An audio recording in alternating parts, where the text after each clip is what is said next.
Bismillahirrahmanirrahim. Assalamualaikum warahmatullahi wabarakatuh. Waalaikumsalam warahmatullahi wabarakatuh. Alhamdulillahirabbil alamin wassalatu wassalamu ala asyrofil anbiya'i wal mursalin wa ala alihi wa ashabihi ajma'in. Rabbi shrah li sadri wa yassir li amri wahlul 'uqdatam min lisani yafqahu qawli. Yang sama-sama kita hormati sesepuh kita, ya guru kita, pengasuh atau pimpinan dari Darul Fakhri. Saya manggilnya Pak Wirdah ya, sama-sama dari daerah Utara. Mudah-mudahan Allah berikan kekuatan untuk membimbing adik-adik ini. Yang sama-sama kita hormati juga sahabat saya, guru kita juga, empok kita, empok Umroni ya. Saya manggilnya Kak Uum, biar terlihat manis Kak Uum. Mudah-mudahan tetap istiqomah, bisa membimbing adik-adiknya selama belajar dan Mesir. Alhamdulillah, pertama saya punya kesan yang tidak bisa digambarkan dengan kata-kata. Jadi saya bahasanya gaul ya. Dulu waktu saya kesini saya belum tahu tuh namanya Darul Fakhri. Jadi kita masih sama-sama belajar lah. Enggak punya mimpi mungkin Pak Wirdah akan mendirikan satu lembaga yang mungkin namanya diambil dari nama bapak ya, almarhum. Saya ibu dari bapak yang alhamdulillah terdapat sehat walafiat, panjang umur, terus bisa memberikan inspirasi kepada Pak Wirdah untuk kuat melanggengkan Darul Fakhri. Saya pertama kali sebetulnya orangnya suka kepo tuh kan, kepo tuh pengen tahu gitu, tapi orang-orang nggak tahu. Jadi melihat mengintip pergerakan Pak Wirdah ini, membangun Darul Fakhri pertama di Pondok Labu kan. Pondok Labu itu tempat saya main lereng gitu, main layang-layang di situ, ya kan, dekat rumah saya di situ. Dibuat, kemudian berkembang, pertama pengajian kemudian lama-lama dibuat semacam ide untuk semacam lembaga konsultasi belajar di Mesir, mendatangkan dubes Mesir, mendatangkan syekh Mesir, bahkan membuka jaringan ke pesantren yang ada.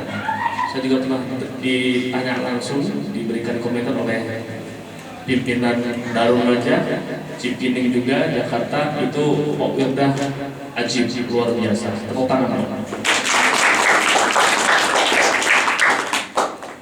Jangan kita lihat kecil lembaganya, kecil tempatnya, tapi pemikirannya yang bisa mendobrak dunia. Itu. Jadi jangan pernah kita melihat sesuatu dari fisik. Oh, sekretariatnya kecil, rumahnya juga kurang ini. Tapi lihat apa pemikiran basis mereka mendirikan lembaga tersebut. Di sini kita lihat. Dulu juga Al-Azhar saya pikir nggak seperti sekarang. Dia dibangun dengan satu kelompok ulama 1, 2, 3 yang ingin melanggengkan pemikiran-pemikiran Ahlus Sunnah wal Jamaah. Sekarang kita melihat seperti sekarang besar. Tapi lihat bagaimana para founding father atau para pendiri dan lembaga itu memberikan sebuah spirit dan juga pemikiran-pemikiran mendirikan sebuah lembaga.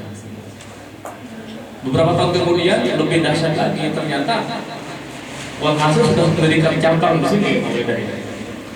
Nah, nanti mudah-mudahan saya mendirikan cabang di Pakistan ya. Mudah-mudahan ya. Mudah-mudahan Islam bisa jadi. Nah, ini satu kesan saya yang pertama. Maka ketika beliau berdua ke apartemen saya sekarang nginep, saya kan baru datang sekitar 4-5 hari ini. Beliau bilang, tolong dong dulu. Saya kan sama dia manggilnya udah biasa aja. Kita sama-sama MPO soal marah-marahin orang dulu. Jadi sekarang kalau masih ada yang mau dimarahin boleh lah. diminta untuk mengisi Darul Fahri, saya bilang nggak perlu lagi bilang enggak atau enggak, saya siap demi untuk bertemu dengan adik-adik intinya dari kalian. Itu pesan saya yang pertama. Yang kedua, sekedar untuk memberikan memori. Dulu di sini mahasiswa kita nggak ada ya, ini mungkin dibilang jin buang anak loh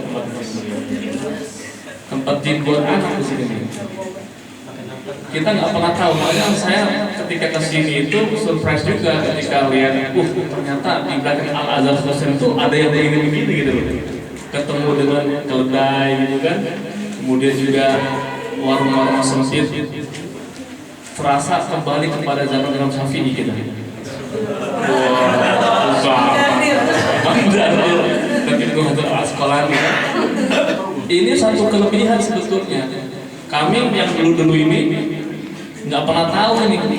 Jadi Anda termasuk orang yang pertama kali membuka tempat ini. Perlu masuk dalam rekod sejarah sebetulnya. Nah, dulu kami terkonsentrasi di Madinah Nasr ya, di Hal Asyir. Dulu itu istilahnya kalau Madinah Nasr itu adalah kampung Melayunya Indonesia dan Malaysia. Dulu banyak rumah makan, tempat penginapan, jadi susah kita kalau keluar rumah itu pasti ketemu orang Indonesia. Nah sekarang saya ke Nasr City mungkin agak sedikit kurang-kurang lah. Masih ke Syariah Taiwan itu dekat Wisma, saya datang, mana orang-orang nggak kayak dulu gitu. Ke Hal Asyir juga pagi-pagi ya, mungkin masih sibuk tidur kan, karena biasanya mereka tuh masih menjadi ashabul kahfi, tidur malam-malam, nanti begadang malam, pagi-paginya masih tidur. Nah itu masih ada tuh sama sekarang, kesannya gitu ya. Nah sekarang fenomenanya mahasiswa kita memang berpindah ke daerah Darusah, Husein dan sekitarnya. Ternyata mungkin karena faktor daripada dekatnya teman-teman untuk mengambil kuliah, juga mungkin secara sewa rumah juga lebih kurang mungkin. Apa sama? Oh sama. Bisa jadi karena faktor jumlah mahasiswa yang bertambah ya. Dari dulu zaman kami sebanyak 2.500, sekarang berapa? Ada 4.500, 4.500, nambah 2 kali lipat lah. Jadi ini satu kesan saya pertama kali balik lagi ke Mesir dalam rangka nostalgia sekaligus juga mengambil bahan referensi disertasi saya. Nah, kemudian yang ingin kami sampaikan adalah orang-orang yang berada di sini itu yakinlah bahwa kita adalah pilihan. Yakin nggak? Yakin nggak? Jangan nggak yakin gitu. Yakin nggak? Nah, begitu orang Darul Fahri itu nggak boleh fake. Yakin nggak? Yakin. Coba deh, tanya aja berapa banyak tetangga kita ataupun orang-orang yang kita kenal berlomba-lomba ingin ke sini cuma dengan berbagai hal terhalang. Ada nggak? Visanya nggak masuk ujian lengkapnya dan sebagainya. Dari sekian juta penduduk Indonesia, jadi yakinlah bahwa kita adalah pemenang. Kita adalah orang-orang pilihan. Maka kalau sudah menjadi orang pilihan, jangan bermental seperti seorang pecundang. Paham ya? Jangan bermental seperti orang-orang yang kalah. Kenapa? Kita adalah pemenang, kita adalah pilihan. Bayangkan, Anda dari madrasah aliyah atau SMA dan setingkatnya bisa mengungguli teman-teman Anda yang satu angkatan ataupun satu umur bisa lulus ke Al Azhar Mesir. Luar biasa kan? Luar biasa kan? Itu. Mungkin bisa jadi ada yang sampai sini belum sadar nih. Saya khawatir. Kenapa? Karena di Indonesia gambarannya itu Mesir Al Azhar seperti yang digambar dalam film ayat-ayat cinta. Iya kan? Ketemu dengan Fahri penjual tempe sebagaimana? Ketemu dengan Maria kan? Sampai sini semuanya ketemunya Busa, Ala, semuanya kan lain-lain. Tapi kondisi ketika sampai di Mesir, mungkin apa yang digambarkan ketika di Indonesia boleh jadi itu 180 derajat atau paling minimal 60 derajat berbeda dengan apa yang kita gambarkan. Pernah nggak begitu berpikir? Pernah nggak? Pernah nggak? Berarti Anda bisa berpikir secara artifisial, belum berpikir secara substantif. Apa substantif? Makmur, isi, masih berpikir secara kulit. Fisik, kondisi bangunan, kondisi jalan, kondisi fasilitas itu semuanya adalah artifisial. Semuanya itu tidak membentuk satu hal yang penting bagi diri kita. Tetapi apa yang kita dapatkan di Mesir berupa ilmu, pengalaman, dan juga banyak hal itu yang kita ingin cari di Mesir. Dan itu sangat banyak. Gampang sekali lah contohnya. Kenapa saya mau, ya, saya kasih kartunya. Saya ini udah di luar, udah pisah di Mesir sudah 10 tahunan. Hanya untuk membahas di disertasi saja, saya rela keluar beli tiket, beli hotel, beli buku, balik ke Mesir lagi. Itu aja deh. Coba Anda bayangkan.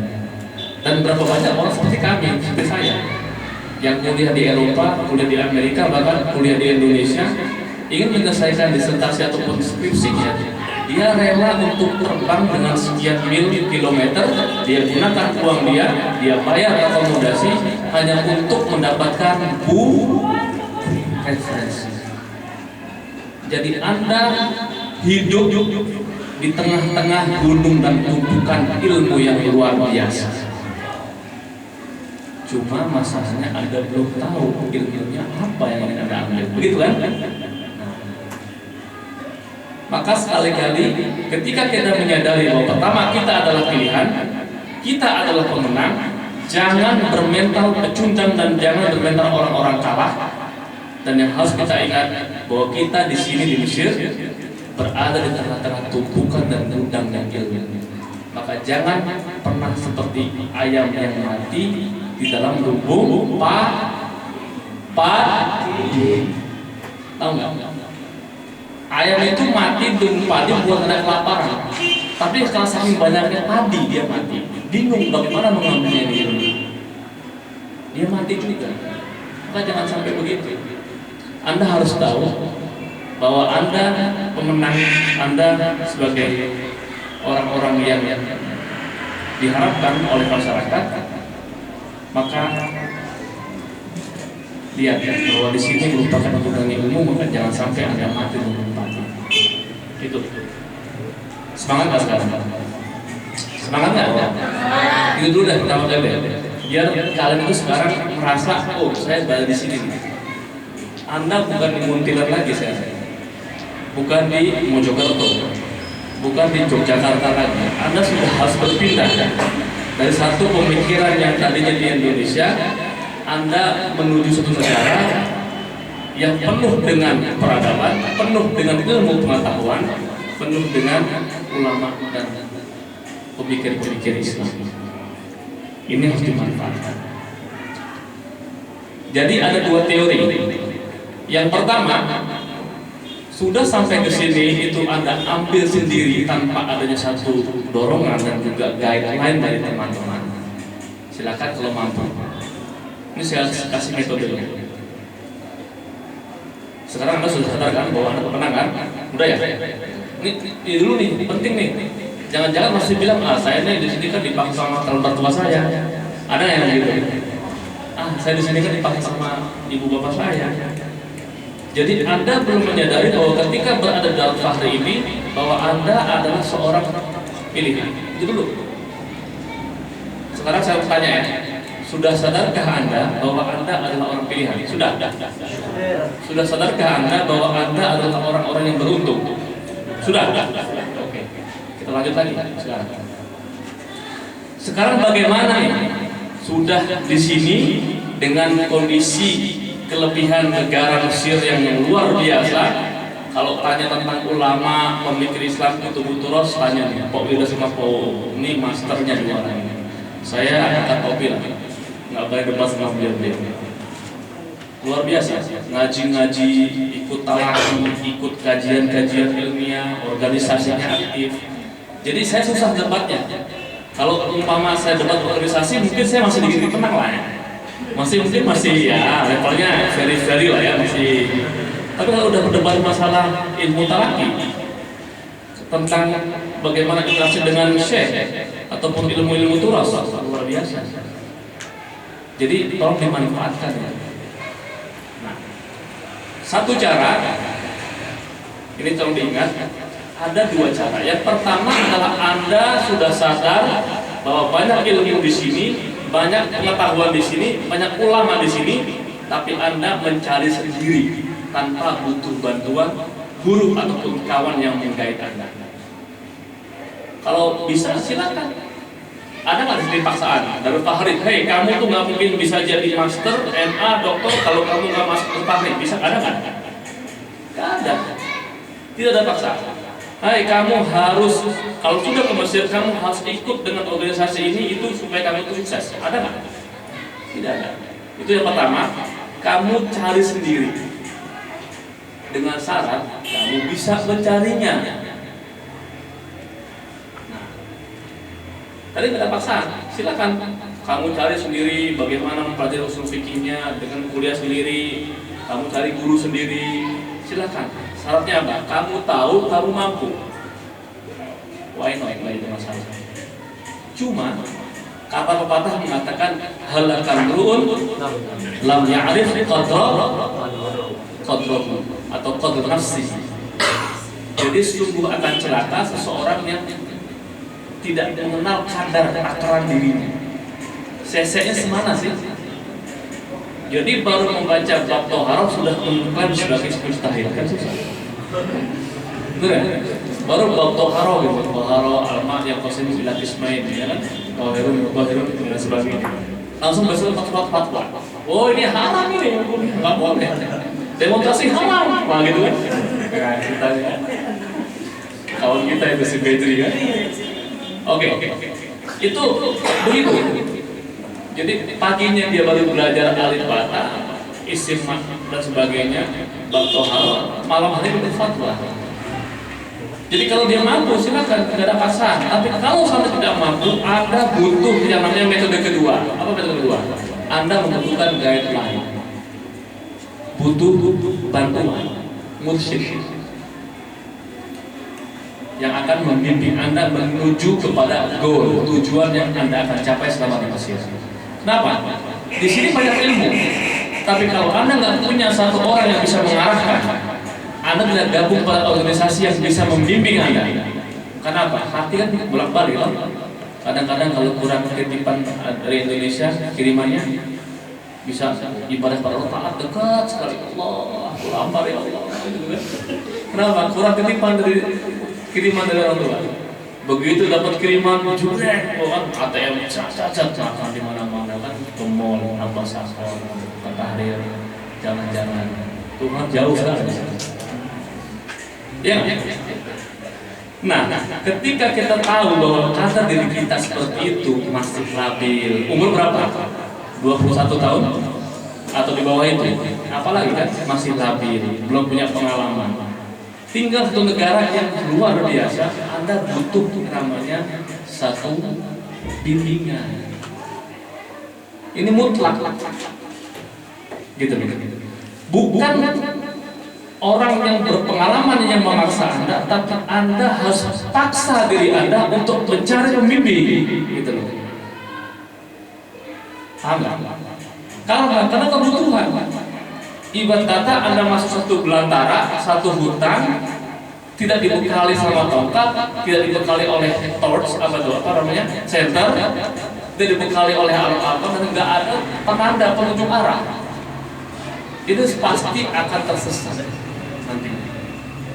Nah, maka disinilah saya sangat bersyukur, maka tanpa harus bermujamalah, adanya lembaga-lembaga pendidikan di sini, lembaga konsultasi belajar itu sebagai amal jariah, sebagai amal jariah yang luar biasa. Kalau kita bidang secara tekun, ini akan menjadi amal jariah yang kalaupun kita tidak ada, itu pasti akan mengalir pahala.